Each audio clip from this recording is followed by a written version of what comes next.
ನಮಸ್ತೆ ವೀಕ್ಷಕರೇ, ಎಲ್ಲರಿಗೂ ಟ್ಯಾರೋ ಲೈಫ್ ಯೂಟ್ಯೂಬ್ ಚಾನೆಲ್ಗೆ ಸ್ವಾಗತ. ವೀಕ್ಷಕರೇ, ಇವತ್ತಿನ ದಿನ ಯಾರೆಲ್ಲ ಥರ್ಡ್ ಪಾರ್ಟಿ ಎನರ್ಜೀಸಲ್ಲಿದ್ದೀರಾ ಅಂದರೆ ನಿಮ್ಮ ಮತ್ತು ನಿಮ್ಮ ಪರ್ಸನಿನ ನಡುವೆ ಯಾರೋ ಒಂದು ಮೂರನೇ ವ್ಯಕ್ತಿ ಬಂದು ತುಂಬಾ ಅವರು ತೊಂದರೆಯನ್ನು ಮಾಡ್ತಾ ಇದ್ದಾರೆ, ತುಂಬಾ ಆಟ ಆಡಿಸ್ತಾ ಇದ್ದಾರೆ. ಏನು ಮಾಡಬೇಕು ಗೊತ್ತಾಗ್ತಾ ಇಲ್ಲ. ಅವ್ರು ಹೋಗ್ತಾರ ಥರ್ಡ್ ಪರ್ಸನ್ ನಮ್ಮ ಲೈಫಿಂದ ರಿಮೂವ್ ಆಗ್ತಾರಾ ಇಲ್ವಾ ಅನ್ನೋದು ಬಹಳ ಜನಕ್ಕೆ ಒಂದು ಸಮಸ್ಯೆಯಾಗಿ ಉಳ್ಕೊಂಡಿದೆ. ಎಲ್ಲ ಚೆನ್ನಾಗಿರುತ್ತೆ, ನೀವು ನಿಮ್ಮ ಪರ್ಸನ್ ಜೊತೆ ಚೆನ್ನಾಗಿ ಜೀವನವನ್ನು ಮಾಡ್ತಾ ಇರ್ತೀರಾ. ಆದರೆ ಸಡನ್ನಾಗಿ ಒಂದು ಥರ್ಡ್ ಪರ್ಸನಿನ ಒಂದು ಕಾರಣದಿಂದ ನಿಮ್ಮ ಮತ್ತು ನಿಮ್ಮ ಪರ್ಸನ್ ನಡುವೆ ಬಹಳ ಒಂದು ಕಲಹಗಳಾಗ್ತಕ್ಕಂಥದ್ದು, ಜಗಳ ಆಗ್ತಕ್ಕಂಥದ್ದು, ಅವರು ನಿಮ್ಮನ್ನು ಇಗ್ನೋರ್ ಮಾಡ್ತಕ್ಕಂಥ ವಿಚಾರಗಳು, ಸನ್ನಿವೇಶಗಳು ನಾವು ಸಹಜವಾಗಿ ನೋಡ್ತಾ ಇರ್ತೀವಿ ಅಲ್ವಾ. ಇಂದಿನ ದಿನ ಥರ್ಡ್ ಪಾರ್ಟಿ ಬಗ್ಗೆ ನಾನು ಸ್ಪೆಷಲ್ ಆಗಿ ರೀಡಿಂಗನ್ನು ಮಾಡ್ತಾ ಇದ್ದೀನಿ. ಆ ವ್ಯಕ್ತಿ ಹೋಗ್ತಾರಾ, ಮತ್ತೆ ನೀವಿಬ್ಬರು ಒಂದಾಗ್ತೀರಾ ಅನ್ನೋದು ಮುಖ್ಯವಾಗಿ ಇವತ್ತಿನ ರೀಡಿಂಗ್ ಮುಖಾಂತರ ನಾವು ತಿಳ್ಕೊಳ್ಳೋಣ. ಇನ್ನು ಯಾರೆಲ್ಲ ಚಾನಲ್ಗೆ ಸಬ್ಸ್ಕ್ರೈಬ್ ಆಗಿಲ್ಲ, ಈ ಒಂದು ರೀಡಿಂಗನ್ನು ಕ್ಲೇಮ್ ಮಾಡೋದಕ್ಕೆ ಸಬ್ಸ್ಕ್ರೈಬ್ ಬಟನ್ನ ಈ ಕೂಡಲೇ ಪ್ರೆಸ್ ಮಾಡಿ. ಬನ್ನಿ ವಿಡಿಯೋವನ್ನು ಶುರು ಮಾಡೋಣ. ನೀವು ನಿಮ್ಮ ಮೈಂಡನ್ನು ರಿಲ್ಯಾಕ್ಸ್ ಮಾಡ್ಕೊಳ್ಳಿ, ದೀರ್ಘ ಉಸಿರನ್ನು ತಗೊಳ್ಳಿ. ಹಾಗೆ ಇವತ್ತಿನ ದಿನ ಟಿಪ್ಸ್ ಮುಖಾಂತರ ನಾನು ನಿಮಗೆ ಒಂದು ವಿಶೇಷವಾದ ಬ್ರೇಸ್ಲೆಟ್ ಬಗ್ಗೆ ತಿಳಿಸ್ಕೊಡ್ತಾ ಇದ್ದೀನಿ. ನೆಗೆಟಿವಿಟಿ ರಿಮೂವಲ್ಗೆ ಯಾವ ರೀತಿ ಬ್ರೇಸ್ಲೆಟನ್ನು ನೀವು ಧರಿಸ್ಬೋದು, ಪ್ರೊಟೆಕ್ಷನ್ಗೆ ಯಾವ ರೀತಿಯ ಒಂದು ಬ್ರೇಸ್ಲೆಟನ್ನು ನೀವು ಧರಿಸ್ಬೋದು ಅನ್ನೋದು ವಿಡಿಯೋ ಕೊನೆಯಲ್ಲಿ ನಾನು ನಿಮಗೆ ತಿಳಿಸ್ಕೊಡ್ತೀನಿ. ವಿಡಿಯೋವನ್ನು ಸ್ಕಿಪ್ ಮಾಡದೆ ಕೊನೆ ತನಕ ದಯವಿಟ್ಟು ನೋಡಿ. ನಿಮ್ಮ ಪರ್ಸನನ್ನು ನೆನಪಿಸ್ಕೊಳ್ಳಿ. ಫಸ್ಟು ನಾನು ನಿಮ್ಮ ಪರ್ಸನಿನ ಎನರ್ಜೀಸನ್ನು ಪಿಕ್ ಮಾಡ್ತೇನೆ.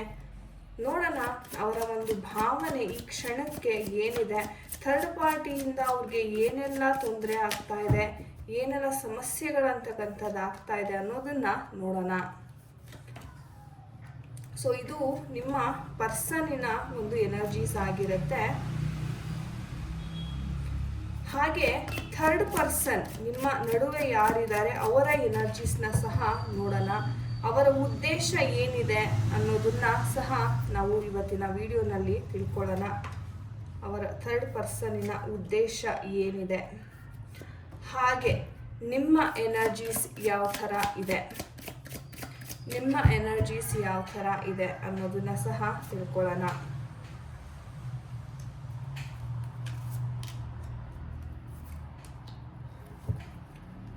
ಓಕೆ, ವೀಕ್ಷಕರೇ, ಬಹಳ ಕ್ಲಿಯರ್ ಆಗಿ ಬಂದಿದೆ ಥರ್ಡ್ ಪಾರ್ಟಿ ಎನರ್ಜೀಸ್ ಯಾವ ಥರ ಇದೆ, ಅವರ ಒಂದು ಉದ್ದೇಶ ಏನು ಅನ್ನೋದು ಬಹಳ ಸ್ಪಷ್ಟವಾಗಿ ಬಂದಿದೆ. ನಾನು ಒಂದೊಂದೇ ನಿಮಗೆ ಹೇಳ್ತಾ ಹೋಗ್ತೀನಿ. ನೋಡಿ, ಮೊದಲನೇದಾಗಿ ನಿಮ್ಮ ಪರ್ಸನಿನ ಎನರ್ಜೀಸ್ನ ನೋಡೋದಾದರೆ ಇವರು ಒಂದು ರೀತಿ ತುಂಬ ಚಂಚಲ ಮನಸ್ಥಿತಿಗೆ ಒಳಗಾಗಿದ್ದಾರೆ. ಅಂದರೆ ಮನಸ್ಸಿನಲ್ಲಿ ಏನೋ ಒಂದು ನೋವಿದೆ, ಹೇಳ್ಕೋಬೇಕು ಅಂದ್ಕೋತಾರೆ, ಆದರೆ ಹೇಳ್ಕೊಳ್ಳೋಕ್ಕೆ ಆಗ್ತಿಲ್ಲ. ಹಳೆಯ ನೋವು ಅಂತಕ್ಕಂಥದ್ದು ಇವ್ರಿಗೆ ಮರೆಯೋದಕ್ಕೆ ಆಗ್ತಿಲ್ಲ. ಒಂದು ರೀತಿ ಹೇಳೋದಾದರೆ ಈ ಥರ್ಡ್ ಪರ್ಸನ್ ಅನ್ನೋರು ಇವರ ಲೈಫಿಗೆ ಬಂದ ನಂತರ ಇವ್ರಿಗೆ ಸಾಕಷ್ಟು ಒಂಥರ ಜೀವನ ಅಂತಕ್ಕಂಥದ್ದು ಬಹಳ ಒಂದು ಅಲ್ಲೋಲ ಕಲ್ಲೋಲ ಆಗಿದೆ ಅಂತ ಹೇಳ್ಬಹುದು. ಎಮೋಷನ್ಸ್ನ ನೋಡೋದಾದರೆ ಬಹಳ ಒಂದು ಫಸ್ಟ್ ಸ್ಟಾರ್ಟಿಂಗಲ್ಲಿ ಥರ್ಡ್ ಪರ್ಸನ್ ಎಂಟ್ರಿ ಆದಾಗ ಇವ್ರಿಗೆ ಒಂದು ರೀತಿ ಹೊಸ ಚೈತನ್ಯ, ಒಂದು ಹೊಸ ಸುಖ, ಒಂಥರ ಒಂದು ಡಿಸೈರ್ಸ್ ಅಂತಕ್ಕಂಥದ್ದು ಬಹಳ ಇವ್ರಿಗೆ ಒಂದು ಖುಷಿಯನ್ನು ಕೊಟ್ಟಿದೆ. ಆದರೆ ಹೋಗ್ತಾ ಹೋಗ್ತಾ ಇವ್ರಿಗೆ ಗೊತ್ತಾಗಿರ್ತಕ್ಕಂಥ ವಿಚಾರ ಏನಪ್ಪ ಅಂತಂದರೆ ಈ ಥರ್ಡ್ ಪರ್ಸನ್ ಬಂದಿರ್ತಕ್ಕಂಥ ಉದ್ದೇಶವೇ ಬೇರೆ ಇದೆ ಅನ್ನೋ ಒಂದು ಸತ್ಯ ಇವ್ರಿಗೆ ನಿಧಾನಕ್ಕೆ ಇತ್ತೀಚಿನ ದಿನಗಳಲ್ಲಿ ಗೊತ್ತಾಗ್ತಾ ಇದೆ. ಅದಕ್ಕೆ ನೋಡಿ ಅವರು ಇತ್ತೀಚಿನ ದಿನಗಳಲ್ಲಿ ಥರ್ಡ್ ಪರ್ಸನ್ ಜೊತೆ ಸಹ ಸರಿಯಾಗಿ ಮಾತುಕತೆ ಅಂತಕ್ಕಂಥದ್ದು ನಡೆಸ್ತಾ ಇಲ್ಲ.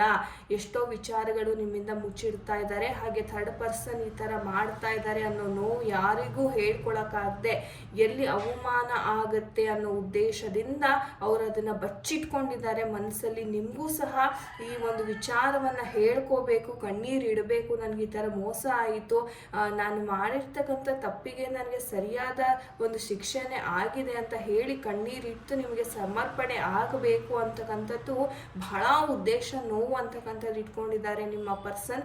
ಆದರೆ ಎಲ್ಲಿ ಅವಮಾನ ಆಗುತ್ತೆ, ನಿಮ್ಮ ಮುಂದೆ ಎಲ್ಲಿ ಈ ಒಂದು ವ್ಯಕ್ತಿ ಕೀಳಾಗ್ತಾರೆ ಅನ್ನೋ ಒಂದು ಉದ್ದೇಶದಿಂದ ಈ ವ್ಯಕ್ತಿ ಬಹಳ ಬಹಳ ತಡ್ಕೊಂಡಿದ್ದಾರೆ ಅವರ ಎಮೋಷನ್ಸ್. ಆದರೆ ಒಂದು ಸಲ ನೀವೇನಾದ್ರು ಭೇಟಿ ಆದರೆ ಇವ್ರಿಗೆ ಆಗಿರ್ತಕ್ಕಂಥ ಒಂದು ಮೋಸ ನೋವೇನಿದೆ ಎಲ್ಲವನ್ನು ನಿಮ್ಮ ಹತ್ರ ಬಿಚ್ಚಿ ಮಾತಾಡ್ತಾರೆ, ಮನಸ್ಸಾರೆ ನಿಮ್ಮ ಕಡೆ ಒಂದು ನೋವಂತಕ್ಕಂಥದ್ದನ್ನು ತೋಡ್ಕೋತಾರೆ ನಿಮ್ಮ ವ್ಯಕ್ತಿ. ಹಾಗಾಗಿ ದಯವಿಟ್ಟು ನಿಮಗೆ ಈ ಒಂದು ವ್ಯಕ್ತಿ ಏನಾದ್ರು ಮೀಟ್ ಆಗೋಣ ಮತ್ತೆ ಅಂತ ಕರೆದ್ರೆ ದಯವಿಟ್ಟು ಮೀಟ್ ಆಗಿ ಅಂತ ನಾನು ಹೇಳ್ತೀನಿ.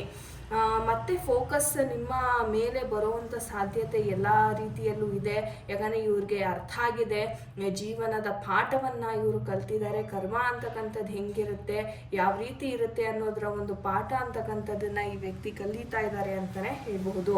ಹಾಗೆ ಥರ್ಡ್ ಪಾರ್ಟಿ ಎನರ್ಜೀಸ್ನ ನೋಡೋದಾದರೆ, ಥರ್ಡ್ ಪಾರ್ಟಿ ಬಂದಿರೋದೇ ಇವ್ರಿಗೆ ಒಂದು ಲೈಫಲ್ಲಿ ಒಂದು ಜಿಗುಪ್ಸೆ ಇದೆ. ಹೇಳಬೇಕು ಅಂದರೆ ಥರ್ಡ್ ಪಾರ್ಟಿಗೆ ಆಲ್ರೆಡಿ ಮದುವೆ ಸಹ ಆಗಿದೆ ಅಂತ ಹೇಳ್ಬೋದು. ಮದುವೆ ಆದ್ರೂ ಒಂದು ರೀತಿ ಹೇಳಬೇಕಂದ್ರೆ ಸಪ್ರೇಷನ್ ಆಗಿರ್ತಕ್ಕಂಥ ಸನ್ನಿವೇಶಗಳು ತುಂಬ ಹೆಚ್ಚಾಗಿ ಕಾಣಿಸ್ತಾ ಇದೆ. ಆ ಒಂದು ಸಪ್ರೇಷನ್ ಆದಮೇಲೆ ತನ್ನ ಜೀವನಕ್ಕೆ ಒಂದು ದಾರಿ ಆಗಬೇಕು ಅನ್ನೋ ಒಂದೇ ಕಾರಣಕ್ಕೆ ನಿಮ್ಮ ಪರ್ಸನ್ ಹಿಂದೆ ಬರ್ತಾರೆ. ನಿಮ್ಮ ಪರ್ಸನಿನ ಒಂದು ಅಂದಚಂದ ಆಗಿರ್ಬೋದು, ಹಣಕಾಸಿನ ಒಂದು ಸ್ಟೇಟಸ್ ಆಗಿರ್ಬೋದು, ಅಥವಾ ಅವರು ಯಾವ ರೀತಿ ಸಹಾಯವನ್ನು ಮಾಡ್ತಾರೆ ಅದನ್ನು ಇವ್ರಿಗೆ ತುಂಬಾ ಇಷ್ಟ ಆಗಿದೆ. ಹಾಗಾಗಿ ಇವರು ನಿಮ್ಮ ಥರ್ಡ್ ಪರ್ಸನ್ ಹಿಂದೆ ಇಷ್ಟು ದಿವಸ ಅಲಿತಾ ಇದ್ರು. ಅವ್ರನ್ನ ಮನಸ್ಸನ್ನು ಒಲಿಸ್ಕೊಳ್ತಕ್ಕಂತಹ ಒಂದು ಪ್ರಯತ್ನ ಅಂತಕ್ಕಂಥದ್ದು ಬಹಳ ಬಹಳ ನಡೀತಾ ಇತ್ತು ಅಂತಾನೆ ಹೇಳಬಹುದಾಗಿದೆ. ಹಾಗೆ ಈ ಒಂದು ಥರ್ಡ್ ಪರ್ಸನ್ ಯಾರಿದ್ದಾರೆ ಜೀವನದಲ್ಲಿ ಸಾಕಷ್ಟು ನೋವು ಕಣ್ಣೀರನ್ನು ಹಾಕಿದ್ದಾರೆ. ಇಂದಾದರೂ ನನಗೆ ಒಳ್ಳೆಯ ಒಂದು ಸಂಬಂಧ ಅಂತಕ್ಕಂಥದ್ದು, ಒಂದು ಒಳ್ಳೆ ಪಾರ್ಟ್ನರ್ ರೂಪದಲ್ಲಿ ಒಂದು ಪರ್ಸನ್ ಸಿಕ್ಕರೆ ಸಾಕು ಅಂತ ಬಹುಶಃ ಇವರು ಬಹಳ ದಿಸ್ತಿಂದ ಕಾಯ್ತಾ ಇದ್ರು. ಯಾವಾಗ ನಿಮ್ಮ ಪರ್ಸನ್ ಸಿಕ್ಕಿದ್ರು ಅವ್ರಿಗೆ ಒಂದು ರೀತಿ ಒಂದು ಕೊಬ್ಬರಿ ಬೆಲ್ಲ ಸಿಕ್ಕಷ್ಟೇ ಒಂದು ಖುಷಿ ಆಯಿತು. ಅವರ ಕೇರಿಂಗ್ ನೇಚರ್ ಆಗಿರ್ಬೋದು, ನಿಮ್ಮ ಪರ್ಸನ್ ತೋರಿಸ್ತಕ್ಕಂಥ ಒಲವು ಬಹಳ ಇವ್ರಿಗೆ ಇಷ್ಟ ಆಗಿ ಒಂದು ರೀತಿ ಇವರ ಮೈಂಡನ್ನು ಡೈವರ್ಟ್ ಮಾಡ್ತಕ್ಕಂಥ ಪ್ರಯತ್ನ ಅಂತಕ್ಕಂಥದ್ದು ಬಹಳ ನಡೆದಿದೆ. ಸೊ ಇವರ ನೋವನ್ನು ಹೇಳ್ಕೋತಾ ಒಂದು ರೀತಿ ಅಟ್ರಾಕ್ಟ್ ಮಾಡ್ಕೊಂಡಿದ್ದಾರೆ ಈ ಒಂದು ಥರ್ಡ್ ಪರ್ಸನ್ ಅಂತಾನೆ ಹೇಳಬಹುದು. ಹಾಗೆ ನಿಮ್ಮ ಒಂದು ಎನರ್ಜೀಸ್ನ ನೋಡೋದಾದ್ರೆ, ನೀವು ಸಹ ಎಷ್ಟೋ ಒಂದು ಗೈಡೆನ್ಸನ್ನು ತೊಗೊಂಡಿದ್ದೀರಾ, ರಾಯರ ಮೊರೆ ಹೋಗಿದ್ದೀರಾ, ಭಗವಂತನಲ್ಲಿ ಪ್ರೇಯರನ್ನು ಮಾಡಿದ್ದೀರಾ, ಕೌನ್ಸಿಲಿಂಗ್, ಟ್ಯಾರೋ ರೀಡಿಂಗ್, ಅಸ್ಟ್ರಾಲಜಿ ಎಲ್ಲ ಕಡೆ ಕೇಳಿಸಿದ್ದೀರಾ. ಥರ್ಡ್ ಪರ್ಸನ್ ಯಾವಾಗ ಬಿಟ್ಟು ಹೋಗ್ತಾರೆ, ನನ್ನ ಜೀವನ ಯಾವಾಗ ಸರಿ ಹೋಗುತ್ತೆ ಅಂತಕ್ಕಂಥದ್ದು ತುಂಬ ನೀವು ಪ್ರೇಯರ್ಸ್ ಅಂತಕ್ಕಂಥದ್ದು, ಮ್ಯಾನಿಫೆಸ್ಟೇಷನ್ ಅಂತಕ್ಕಂಥದ್ದು ಮಾಡ್ತಾ ಇದ್ದೀರಾ ಅಂತ ಹೇಳ್ಬೋದು. ಆದರೆ ಇನ್ನೂ ನಿಮಗೆ ಒಂಥರ ಉತ್ತರ ಅಂತಕ್ಕಂಥದ್ದು ಸಿಗ್ತಾ ಇಲ್ಲ. ಎಲ್ಲೋ ಒಂದು ಕಡೆ ನಿಮ್ಮ ಪ್ರೇಯರ್ಸ್ ಕೇಳಿಸ್ಕೊತಾ ಇದೆ ಯೂನಿವರ್ಸ್, ಅದೇ ಒಂದು ರೆಸ್ಪಾನ್ಸ್ ಅಂತಕ್ಕಂಥದ್ದು ಸ್ವಲ್ಪ ತಡ ಆಗ್ತಿರೋದ್ರಿಂದ ನಿಮಗೂ ಸಹ ಬಹಳ ಟೆನ್ಷನ್, ಆತಂಕ ಅಂತಕ್ಕಂಥದ್ದು ಮನೆ ಮಾಡಿದೆ ಅಂತಾನೆ ಹೇಳಬಹುದು. ಸೊ ನೀವು ಸಹ ಬಹಳ ಒಂದು ತುಂಬ ಕಟ್ಟುನಿಟ್ಟಾಗಿ ನೀವು ಸಹ ಪ್ರೇಯರ್ಸ್ ಮ್ಯಾನಿಫೆಸ್ಟೇಷನ್ ಮಾಡಿದ್ದೀರಾ. ಥರ್ಡ್ ಪಾರ್ಟಿ ರಿಮೂವಲ್ ಸ್ಪೆಲ್ಸ್ ಸಹ ಎಷ್ಟೋ ಜನ ಮಾಡಿದ್ದೀರಾ. ಸಂಬಂಧ ಮತ್ತೆ ಒಂದಾಗಲಿ, ಚೆನ್ನಾಗಾಗಲಿ, ಅವ್ರಿಗೂ ಸಹ ಒಳ್ಳೇದಾಗಲಿ ಅಂತಲೇ ನೀವು ಬಯಸ್ತೀರಾ. ಒಳ್ಳೆ ಮನಸ್ಸಿರ್ತಕ್ಕಂಥ ವ್ಯಕ್ತಿ ಆಗಿರ್ತೀರಾ ನೀವು. ಹಾಗೆ ನಿಮ್ಮ ಒಂದು ಪರ್ಸನ್ಗೆ ಸದಾ ನೀವು ಸಪೋರ್ಟಿವ್ ಆಗಿರ್ತೀರಾ. ಯಾವುದೇ ರೀತಿ ಢೋಂಗಿಯ ಒಂದು ಪ್ರೀತಿ ಅಂತೂ ಅಲ್ಲ ನಿಮ್ಮದು. ಏನೋ ಒಂದು ಉದ್ದೇಶಕ್ಕೆ ಬಂದು ಈ ಥರ ಹೋಗ್ಬಿಡ್ತಕ್ಕಂಥ ಪ್ರೀತಿ ಅಲ್ಲ. ತುಂಬಾ ಪ್ರಾಮಾಣಿಕವಾಗಿ ನಿಮ್ಮ ಪರ್ಸನನ್ನು ಇಷ್ಟು ದಿವಸದ ಮಟ್ಟಿಗೆ ನೀವು ಕಾಪಾಡ್ಕೊಂಡು ಬಂದಿದ್ದೀರಾ. ಇನ್ನು ಮುಂದೇನೂ ಸಹ ನೀವು ಕಾಪಾಡ್ಕೋತೀರಾ. ನಿಮಗೆ ಯೂನಿವರ್ಸಲ್ಲಿ ಬಹಳ ನಂಬಿಕೆ ಇದೆ. ಏಂಜಲ್ ನಂಬರ್ಸ್ ಅಂತಕ್ಕಂಥದ್ದು ನಿಮಗೆ ತುಂಬಾ ಕಾಣಿಸ್ತಾ ಇದೆ ಇತ್ತೀಚಿನ ದಿನಗಳಲ್ಲಿ. ನಿಮ್ಗೆ ಎಲ್ಲಿಲ್ಲದ ಒಂದು ಭರವಸೆ, ಒಂದು ಧೈರ್ಯ, ಸ್ಥೈರ್ಯ ಅಂತಕ್ಕಂಥದ್ದು ನಿಮಗೆ ಬರ್ತಾ ಇದೆ ನಿಮ್ಮ ಲೈಫಲ್ಲಿ ಅಂತಾನೆ ಹೇಳಬಹುದು. ಬಹಳ ಅತ್ಯುತ್ತಮವಾದ ಒಂದು ಎನರ್ಜೀಸ್. ಒಂದು ರೀತಿ ಹೇಳೋದಾದ್ರೆ ಗೇಮ್ ಓವರ್ ಅಂತಾನೆ ಹೇಳಬಹುದು ನಿಮ್ಮ ಒಂದು ಥರ್ಡ್ ಪಾರ್ಟಿಯ ಒಂದು ಸಂಬಂಧಕ್ಕೆ.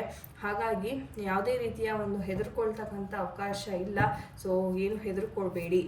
ಸೊ ಮುಂದಿನ 3 ತಿಂಗಳ ಎನರ್ಜೀಸ್ ಯಾವ ಥರ ಇರುತ್ತೆ ಅನ್ನೋದನ್ನು ಸಹ ನೋಡೋಣ. ಸೊ ಮುಂದಿನ 3 ತಿಂಗಳ ನಿಮ್ಮ ಪರ್ಸನ್ ಎನರ್ಜೀಸ್ ಯಾವ ಥರ ಇದೆ. ಓಕೆ, ಸೊ ನಿಮ್ಮ ಪರ್ಸನ್ನಿನ ಒಂದು ಎನರ್ಜೀಸ್ ಇದಾಗಿರುತ್ತೆ. ನಿಮ್ಮ ಎನರ್ಜೀಸ್ ಯಾವ ಥರ ಇರುತ್ತೆ ನೆಕ್ಸ್ಟ್ 3 ತಿಂಗಳಲ್ಲಿ. ನಿಮಗೆ ಒಂದು ರೀತಿ ಹೇಳಬೇಕಂದ್ರೆ, ನೀವು ಏನು ಈ ಒಂದು ಪಶ್ಚಾತ್ತಾಪ, ಈ ಒಂದು ತಾಳ್ಮೆಯಿಂದ ಕಾಯ್ದಿದ್ದೀರಾ, ವೆಯ್ಟ್ ಮಾಡಿದ್ದೀರಾ. ನಿಮ್ಮ ಲೈಫಲ್ಲಿ ಒಂದು ಟ್ರಾನ್ಸ್ಫಾರ್ಮೇಷನ್ ಅಂತಕ್ಕಂಥದ್ದು ಬರ್ತಾ ಇದೆ. ಇಷ್ಟು ದಿವಸ ನಿಮಗೆ ಏನೆಲ್ಲ ಲಾಸ್ ಆಗಿತ್ತು, ಏನೆಲ್ಲ ಒಂಟಿತನ ಅಂತಕ್ಕಂಥದ್ದು ನಿಮಗೆ ಕಾಡ್ತಾ ಇದ್ದು, ಅದಕ್ಕೆ ತಕ್ಕ ಪ್ರತಿಫಲ ಅಂತಕ್ಕಂಥದ್ದು ನಿಮಗೆ ಸಿಗ್ತಾ ಇದೆ ಅಂತ ಹೇಳಬಹುದು. ಹಾಗೆ ನಿಮ್ಮ ಪರ್ಸನಿನ ಒಂದು ಮುಂದಿನ 3 ತಿಂಗಳ ಎನರ್ಜೀಸ್ ನೋಡೋದಾದರೆ, ಅವರು ತಮ್ಮ ಒಂದು ಶಕ್ತಿ, ಸಾಮರ್ಥ್ಯ, ಧೈರ್ಯ, ಸ್ಥೈರ್ಯಕ್ಕೆ ತುಂಬಾ ಬೆಲೆಯನ್ನು ಕೊಟ್ಟು ಮುನ್ನುಗ್ಗೋತಕ್ಕಂಥ ಒಂದು ಸ್ವಾಭಿಮಾನ ಅಂತಕ್ಕಂಥದ್ದು ಬಹಳ ಬರುತ್ತೆ. ಆ್ಯಂಡ್ ಇವ್ರು ಯಾವ ಥರ ನಡ್ಕೋತಾ ಇರೋ ಬಿಹೇವಿಯರ್, ಇವರ ಒಂದು ಕ್ಯಾರೆಕ್ಟರಿಸ್ಟಿಕ್ಸ್ ಅಂತಕ್ಕಂಥದ್ದು ಸಹ ಚೇಂಜ್ ಆಗುತ್ತೆ. ಅವರ ಒಂದು ನಡವಳಿಕೆ ಚೇಂಜ್ ಆಗುತ್ತೆ. ಒಂದು ಹೊಸದೇನೋ ಒಂದು ಸೃಷ್ಟಿ ಅಂತಕ್ಕಂಥದ್ದು ಮಾಡ್ತಾರೆ, ಏನೋ ಒಂದು ಕ್ರಿಯೇಟಿವಿಟಿ ಅಂತಕ್ಕಂಥದ್ದು, ಏನೋ ಒಂದು ಹೊಸದಾದ ಒಂದು ಜೀವನ ಅಂತಕ್ಕಂಥದ್ದು ಈ ಒಂದು ವ್ಯಕ್ತಿ ಸ್ಟಾರ್ಟ್ ಮಾಡ್ತಾರೆ. ಒಳ್ಳೆ ಆಲೋಚನೆಯೊಂದಿಗೆ ಈ ಒಂದು ವ್ಯಕ್ತಿ ಮುನ್ನುಗ್ತಾ ಇದ್ದಾರೆ ಅಂತಾನೆ ಹೇಳಬಹುದು. ಸೊ ನಿಮಗೆ ಒಂದು ರೀತಿ ಹೇಳೋದಾದರೆ ಒಂದು 3 ತಿಂಗಳಲ್ಲಿ ಒಂದು ರೀತಿ ಸ್ವಲ್ಪ ಸಮಾಧಾನದ ಒಂದು ವಾತಾವರಣ ಅಂತಕ್ಕಂಥದ್ದು ನಿರ್ಮಾಣ ಆಗ್ತಾ ಇದೆ ಅಂತಲೇ ಹೇಳಬಹುದು. ಒಳ್ಳೆಯದಾಗಲಿ. ಧನ್ಯವಾದ ವೀಕ್ಷಕರೇ. ವಿಡಿಯೋ ಎಂಡಲ್ಲಿ ನಿಮಗೆ ಒಂದು ವಿಶೇಷವಾದ ಮಾಹಿತಿಯನ್ನು ಕೊಡ್ತೀನಿ ಅಂತ ಹೇಳಿದ್ದೆ. ಈ ಒಂದು ಬ್ರೇಸ್ಲೆಟನ್ನು ನೋಡಬಹುದು ನೀವು. ಇದನ್ನು ನಾವು ಹಾಕಿಕ್ ಸುಲೇಮನಿ ಅಂತ ಕರಿತೀವಿ. ಇದು ಸುಲೇಮನಿ ಏನಕ್ಕಪ್ಪ ಅಂತಂದರೆ ನೋಡಿ, ಈ ಒಂದು ಬ್ರೇಸ್ಲೆಟು ನಿಮಗೆ ಸ್ವಲ್ಪ ಕಪ್ಪು ಆಕಾರದಲ್ಲಿದೆ. ಅಂಡ್ ನಿಮ್ಗೆ ಹೇಳಬೇಕಂದ್ರೆ ಎಲ್ಲ ಬ್ರೇಸ್ಲೆಟ್ಸೂ ಒಂದೇ ಶೇಡಲ್ಲಿ ಇರಲ್ಲ. ಕೆಲವೊಮ್ಮೆ ಈ ಥರ ವೈಟ್ ಶೇಡ್ ಸಹ ಬಂದಿರುತ್ತೆ, ತೊಂದರೆ ಇಲ್ಲ. ಯಾಕಂದರೆ ಇದು ಭೂಮಿಯಿಂದ ತೆಗೆದಿರ್ತೀವಿ. ಸೊ ಆ ಒಂದು ತತ್ವದಲ್ಲಿ ಹೇಗೆ ಬಂದಿರುತ್ತೆ ಅದೇ ಥರನೇ ಈ ಕ್ರಿಸ್ಟಲ್ಸ್ ಮಾಡಲಾಗುತ್ತೆ ಅಂತಲೇ ಹೇಳಬಹುದು. ತುಂಬ ಹೈ ಕ್ವಾಲಿಟಿ ಇರ್ತಕ್ಕಂಥ ಇದು ಕ್ರಿಸ್ಟಲ್ ಬ್ರೇಸ್ಲೆಟ್. ಇದು ಏನಪ್ಪ ಇದರ ಉಪಯೋಗ ಅಂತಕ್ಕಂಥದ್ದನ್ನು ನೋಡೋದಾದರೆ ನೋಡಿ, ದೃಷ್ಟಿ ದೋಷ, ನೆಗೆಟಿವ್ ಎನರ್ಜಿನ ಅಬ್ಸಾರ್ವ್ ಮಾಡ್ಕೊಳ್ತಕ್ಕಂಥ ಕೆಪಾಸಿಟಿ ಈ ಬ್ರೇಸ್ಲೆಟ್ಟಿಗಿದೆ. ಯಾರಿಗೆಲ್ಲ ತುಂಬ ಹುಷಾರು ತಪ್ತಾ ಇದ್ದೀರಾ, ಪ್ರತಿನಿತ್ಯ ನಿಮಗೆ ಒಂದು ರೀತಿ ಕೆಲಸದಲ್ಲಿ ಅಡಚಣೆ ಬರ್ತಾರೆ, ಇರಿಟೇಷನ್ ಆಗುತ್ತೆ, ಏನೋ ಒಂಥರ ಮನಸ್ಸಿಗೆ ಗೊಂದಲ ಆಗ್ತಕ್ಕಂಥದ್ದಾಗಿರ್ಬೋದು, ಏನೋ ಒಂದು ಇರಿಟೇಷನ್ ಆಗ್ತಾ ಇರುತ್ತೆ ನಿಮಗೆ, ನೆಗೆಟಿವ್ ಎನರ್ಜೀಸು, ಆಮೇಲೆ ಜನ ನೀವು ಒಂಚೂರು ಬೆಳೆದ್ರೆ ಸಾಕು ತುಂಬಾ ಕಣ್ಣು ಹಾಕ್ತಾರೆ. ಸೊ ಆ ಒಂದು ಕಣ್ಣಿನ ದೃಷ್ಟಿ ಏನಾಗುತ್ತೆ, ನಿಮಗೆ ನೆಗೆಟಿವ್ ಎನರ್ಜೀಸನ್ನು ಅಟ್ರಾಕ್ಟ್ ಮಾಡ್ಕೊಂಡು ಬಂದ್ಬಿಡುತ್ತೆ. ಸೊ ಈ ಒಂದು ಬ್ರೇಸ್ಲೆಟನ್ನು ನೀವು ಧರಿಸೋದ್ರಿಂದ ಇದನ್ನು ನೆನ್ಪಿಟ್ಕೊಳ್ಳಿ, ನೀವು ರೈಟ್ ಹ್ಯಾಂಡ್ಗೆ ಧರಿಸ್ಬೇಕಾಗತ್ತೆ. ಸೊ ರೈಟ್ ಹ್ಯಾಂಡ್ಗೆ ಈ ಒಂದು ಬ್ರೇಸ್ಲೆಟನ್ನು ಧರಿಸೋದ್ರಿಂದ ಈ ಸುಲೇಮನಿ ಬ್ರೇಸ್ಲೆಟ್ ಏನು ಮಾಡುತ್ತೆ, ಬಂದಿರತಕ್ಕಂಥ ಎಲ್ಲ ನೆಗೆಟಿವ್ ಎನರ್ಜೀಸ್ನ ಇದು ಅಬ್ಸಾರ್ವ್ ಮಾಡ್ಕೊಂಡ್ಬಿಡುತ್ತೆ. ಅಬ್ಸಾರ್ವ್ ಮಾಡಿದ ನಂತರ ಏನಾಗುತ್ತೆ, ನಿಮಗೆ ಏನು ಆ ಒಂದು ಎನರ್ಜೀಸಿಂದ ಅಫೆಕ್ಟ್ ಆಗಬೇಕು ಅದು ಈ ಬ್ರೇಸ್ಲೆಟು ಅದನ್ನು ಸಂಪೂರ್ಣವಾಗಿ ನ್ಯೂಟ್ರಲೈಸ್ ಮಾಡುತ್ತೆ. ಒಂದು ಮಾತು ಹೇಳೋದಕ್ಕೆ ಇಷ್ಟಪಡ್ತೀನಿ, ಯಾವತ್ತೂ ಅಷ್ಟೇ ನೈಟ್ ಹೊತ್ತು ಮಲಗಬೇಕಂದ್ರೆ ಯಾವುದೇ ಕ್ರಿಸ್ಟಲ್ ಬ್ರೇಸ್ಲೆಟ್ ಸೆಲೆನೈಟ್ ಪ್ಲೇಟ್ ಮೇಲೆ ಹೀಗೆ ಇಟ್ಬಿಟ್ಟು ಮಲಗಬೇಕಾಗುತ್ತೆ ನೀವು. ಯಾಕಂದರೆ ಸೆಲೆನೈಟ್ ಪ್ಲೇಟ್ ಅಂತಕ್ಕಂಥದ್ದು ಇದರಲ್ಲಿ ಅಬ್ಸರ್ವ್ ಆಗಿರ್ತಕ್ಕಂಥ ಎಲ್ಲ ನೆಗೆಟಿವ್ ಎನರ್ಜೀಸ್ನ ಇದು ಕ್ಲೀನ್ ಮಾಡುತ್ತೆ. ಸೊ ನಿಮಗೆ ನೆಕ್ಸ್ಟ್ ಮಾರ್ನಿಂಗ್ ಮುಂದಿನ ದಿನ ಬೆಳಿಗ್ಗೆ ನೀವು ಈ ಒಂದು ಬ್ರೇಸ್ಲೆಟ್ನ ಶುದ್ಧವಾಗಿ ಹಾಕೋಬಹುದು ಅಂತ. ಸೊ ಹಾಗಾಗಿ ಯಾವುದೇ ಕಾರಣಕ್ಕೂ ಬ್ರೇಸ್ಲೆಟ್ ಪರ್ಚೇಸ್ ಮಾಡುವಾಗ ಸೆಲೆನೈಟ್ ಪ್ಲೇಟ್ನ ಸಹ ಒಮ್ಮೆ ಪರ್ಚೇಸ್ ಮಾಡಿ ಇಟ್ಕೊಂಡ್ಬಿಡಿ. ಸೊ ದಟ್ ನೀವು ಯಾವುದೇ ರೀತಿಯ ಕ್ರಿಸ್ಟಲ್ಸ್ನ ಪರ್ಚೇಸ್ ಮಾಡಿದ್ರೂ ನಿಮಗೆ ಈ ಥರ ಇಡೋದಕ್ಕೆ ನಿಮಗೆ ಅದು ಸಾಧ್ಯ ಆಗುತ್ತೆ. ಸೊ ಪ್ರತಿಯೊಂದು ಕ್ರಿಸ್ಟಲ್ ಬ್ರೇಸ್ಲೆಟ್ನೂ ಸೆಲೆನೈಟ್ ಪ್ಲೇಟ್ ಮೇಲೆ ಚಾರ್ಜ್ ಮಾಡಿನೇ ನೀವು ಧರಿಸೋದ್ರಿಂದ ನಿಮಗೆ ಬಹಳ ಅತ್ಯುತ್ತಮವಾದ ಒಂದು ಫಲ ಅಂತಕ್ಕಂಥದ್ದು ನೀವು ಪಡ್ಕೋಬಹುದಾಗಿದೆ. ಸೊ ಯಾವುದೇ ರೀತಿ ನಿಮಗೆ ಮಾಟ ಮಂತ್ರ, ಬ್ಲ್ಯಾಕ್ ಮ್ಯಾಜಿಕ್ ಆಗಿರ್ಬೋದು, ಜನ ಕಣ್ಣು ಹಾಕೋದಾಗಿರ್ಬೋದು, ಯಾವುದೇ ರೀತಿಯ ಸಮಸ್ಯೆ ಇದ್ರೂ ಈ ಒಂದು ಬ್ರೇಸ್ಲೆಟ್ ರಾಮಬಾಣ ಅಂತ ಹೇಳಬಹುದು. ಇದನ್ನು ನೀವೇನು ಮಾಡಬೇಕು ಅಂತಂದರೆ ನಾನು ಹೇಳ್ದಂಗೆ ತರಿಸ್ಕೊಂಡ್ಬಿಟ್ಟು ಇದನ್ನು ರೈಟ್ ಹ್ಯಾಂಡ್ಗೆ ಧರಿಸಿ. ಸೊ ಯಾರಿಗೆಲ್ಲ ಈ ಒಂದು ಬ್ರೇಸ್ಲೆಟಿನ ಅವಶ್ಯಕತೆ ಇದೆ, ನನ್ನ ಡಿಸ್ಕ್ರಿಪ್ಷನ್ ಬಾಕ್ಸಲ್ಲಿ ನಾನು ವಾಟ್ಸಪ್ ಕಾಂಟ್ಯಾಕ್ಟ್ ನಂಬರ್ ಕೊಟ್ಟಿರ್ತೀನಿ, ಅದಕ್ಕೆ ಮೆಸೇಜ್ ಮಾಡಿಬಿಟ್ಟು ಇದರ ಬೆಲೆ ಎಷ್ಟಾಗುತ್ತೆ ಅಂತ ತಿಳ್ಕೊಂಡು ಆರ್ಡರನ್ನು ಪ್ಲೇಸ್ ಮಾಡಿ ಇದು ನಿಮ್ಮ ಮನೆಗೆ ಡೆಲಿವರಿ ಕೊರಿಯರ್ ಮುಖಾಂತರ ಕಳಿಸ್ಕೊಡಲಾಗುತ್ತೆ. ಓಕೆ, ಸೊ ಧನ್ಯವಾದ ವೀಕ್ಷಕರೇ. ಯಾರೆಲ್ಲ ವಿಡಿಯೋವನ್ನು ಇಲ್ಲಿ ತನಕ ನೋಡಿದ್ದೀರಾ, ಐ ಹೋಪ್ ನಿಮಗೆ ಇವತ್ತಿನ ಒಂದು ಮಾಹಿತಿ ಇಷ್ಟ ಆಗಿದೆ ಅನ್ಕೋ ಹೇಳ್ತಾ ಸಬ್ಸ್ಕ್ರೈಬ್ ಮಾಡಿ ಈ ಒಂದು ರೀಡಿಂಗನ್ನು ಕ್ಲೇಮ್ ಮಾಡೋದಕ್ಕೆ. ಎಲ್ಲರಿಗೂ ಒಳ್ಳೆಯದಾಗಲಿ. ಮುಂದಿನ ವಿಡಿಯೋನಲ್ಲಿ ಇಂಟ್ರೆಸ್ಟಿಂಗ್ ಟಾಪಿಕ್ ಒಂದಿಗೆ ಮತ್ತೆ ಭೇಟಿಯಾಗೋಣ. ಹರೇ ಕೃಷ್ಣ.